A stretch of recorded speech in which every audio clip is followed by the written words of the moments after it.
Welcome aboard this second edition of Wild Goose Adventures, the Foiling Special. Remember last time we spoke about the board. We talked about volume, about litres in the board, its height and the advantages that you can get from each special one. This time I actually want to talk about the foil.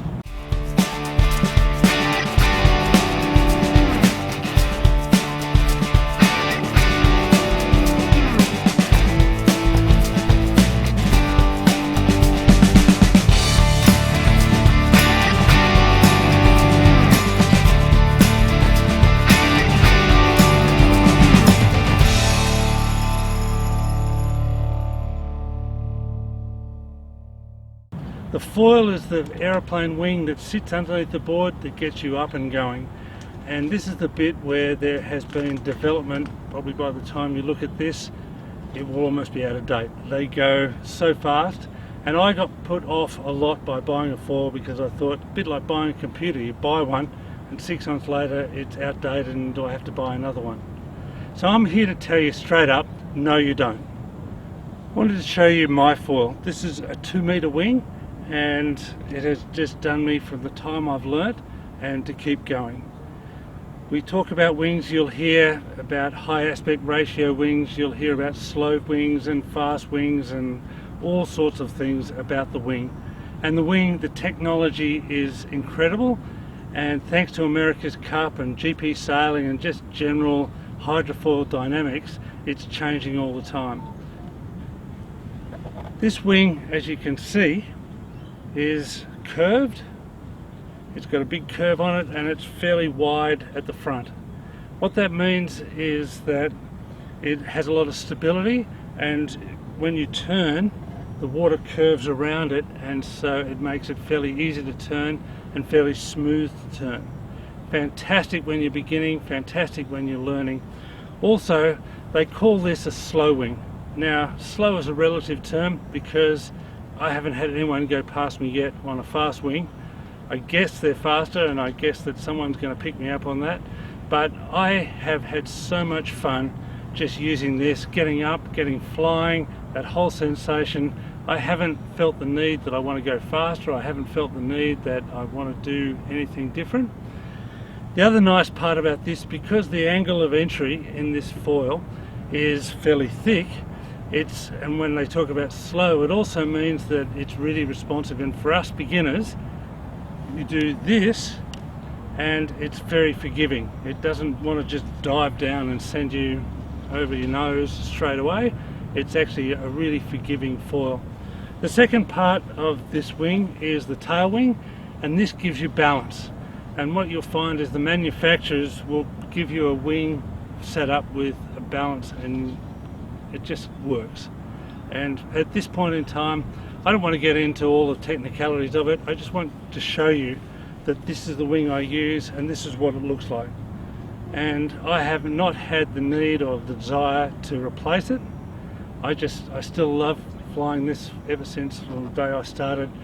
The second wing I want to talk about is this other one here. Before I finish on the wings, we just want to talk about size. I've said that that's a 2-litre, and that gets me going in most conditions. Remember, I'm 100 kilos or just under 100 kilos, around 100 kilos. So that wing gives me plenty of lift, gets me going in the lighter breezes, and I have so much fun with that wing. You're not in a race, just go and get a slightly bigger wing and it'll make your life so much easier. If you're a little lighter, and this is maybe again where we're talking about technology and where it's coming, just trying to find a way that I can show you this. Again, this wing was kindly lent to me by Board Sports Caloundra, and they're very keen for me to show you this. If you're a little bit lighter, if you're not 100 kilos, if you're 70 kilos, this wing is only 1.5, so it's quite a bit smaller than mine, and it's a completely different shape. If you can see this as opposed to that, you can see the differences.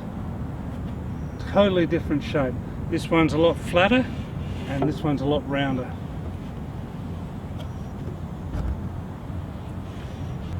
So I'm just cutting that now to this new style of wing. It's what they call high aspect. If you look, it doesn't have nearly the same amount of curve as the other wing had. It's not nearly as rounded, and it's much finer in the front.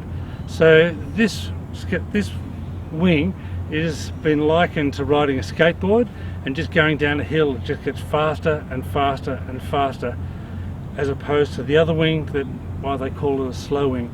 So the technology is going in leaps and bounds, and if you buy, you might want to look at this kind of wing. But remember, if you go with this kind of wing, then it will also tip you off much faster, and so it will send you face first into the water much quicker. The other part is that because it's flat, it also doesn't turn as well. It glides really well and it goes in a straight line really well, but probably doesn't have the same turning performance as the other wing that I was showing you before. The last part of this whole thing is actually the mast. I'll just show you this mast here. The mast height normally is around about 72 centimeters. Now you can get them bigger and you can get them smaller, but it seems the average standard mast is around about 72 centimeters. It gets you up nice and high. If you want to go higher, if you're in big swell or if you're riding waves, then a longer mast will keep the wing in the water and stop it breaching.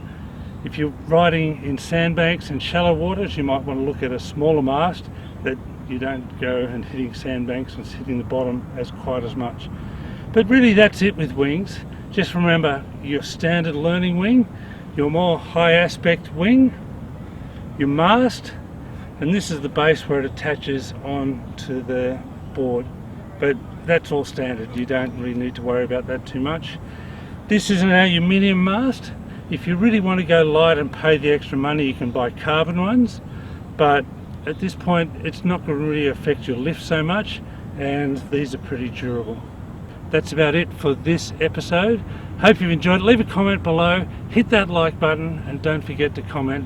And until next time, with Wild Goose Adventures, smooth sailing.